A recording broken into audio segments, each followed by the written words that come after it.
Hello everyone, good morning. আমি জুই। আমার একটা নতুন ব্লগে তোমাদের সবাইকে অনেক অনেক স্বাগত। সকালবেলা ঘুম থেকে উঠে বিছানাটা গোছানো হয়নি, তো ভাবছি চলো বিছানাটা গুছানো দিয়েই শুরু করি সকালটা।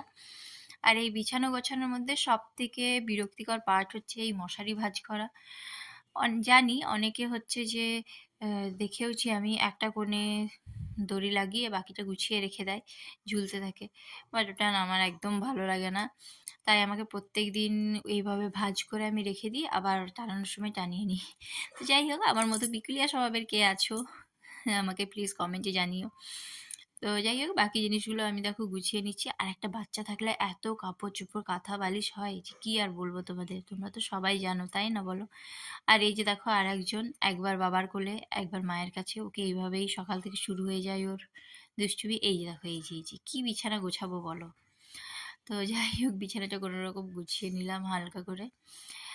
আর এরপর হচ্ছে যে কি, একটু এই ফটো ফ্রেমটার উপরে দেখলাম ধুলো পড়ে গেছে, তাই সেটাকে ঝেড়ে নিচ্ছি। এই ফটো ফ্রেমটা না আমার ভীষণ পছন্দ, ফটোটাও। কারণ এটা হচ্ছে আমার একটা গিফটের, মানে আমার বিবাহবার্ষিকীর গিফট আমার বোন দিয়েছিল। তো যাই হোক, তাই আমি এটাকে খুব যত্ন করি যাতে নষ্ট না হয়ে যায়। তো তারপরে ঘরটা ঝাড় দিয়ে নিচ্ছি। আর আজকে না ভাবছি কি বলতো, আমাদের টেবিলে যে এই যে দেখতে পাচ্ছ একটা চাদরের মতন পাতা আছে, টেবিল ক্লথও বলতে পারো। তো এটাকে ভাবছি আজকে একটু পরিষ্কার করে নেবো। আর ওই যে যে ঘরে দেখতে পাচ্ছ মশারি টানানো, ওখানে আমার বোন ঘুমোচ্ছে। এই যে দেখো, বিছানাটা আমি ঠিক এইভাবে গুছিয়ে নিয়েছি। আর ছোট বাচ্চার কারণে না আমি এর থেকে ভালো আর পারছি না এখন, জানো তো। আর এই যে দেখো, এই ক্লথটা ভেবেছি আজকে তুলে দেবো। এই যে এই ক্লথটা দেখতে পাচ্ছ, স্যারেলাক পরে কি অবস্থা হয়েছে। তো সেটাই আর কি। আর টেবিলের নিচে অ্যাজ ইউজুয়াল আমাদের বাঙালিদের স্বভাব আর কি, মানে আর কার কার বাড়িতে হয় জানি না, তবে আমাদের বাড়িতে কিন্তু টেবিলের এই ক্লথের নিচে কিছু না কিছু কাগজপত্র থাকবেই। হয় কোনো প্রেসক্রিপশন, না হলে কোনো তোমার ওই কি বলে, সেই কোনো ফর্দ, বাজার করার ফর্দ, এসব কিছু থেকেই থাকে। তো যাই হোক, আমাদের বাড়িতে তো থাকে, তোমাদের বাড়িতে থাকে কিনা জানিও তো। তারপরে চলো ব্রাশটা আগে করে নেওয়া যাক।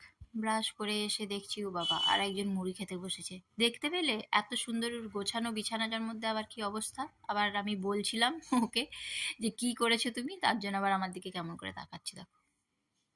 ওহো হো হো, এই ভুলু ভুলু মুখটা দেখে আমি কিছু বলতেও পারি না। আর এইদিকে ওর মিমনি রেডি হচ্ছিল ডিউটি যাওয়ার জন্য, কাজল পড়ছে আর কেমন করে তাকাচ্ছে দেখো। ওর এক একটা মুভমেন্ট এত কিউট লাগে না যে কি বলবো। যাই হোক, সারাদিনটা তো বেশ পুচকুকে নিয়ে ভালোই কেটে গেল। সন্ধ্যাবেলায় একটু মুড়ি আর চা খেয়ে নিলাম।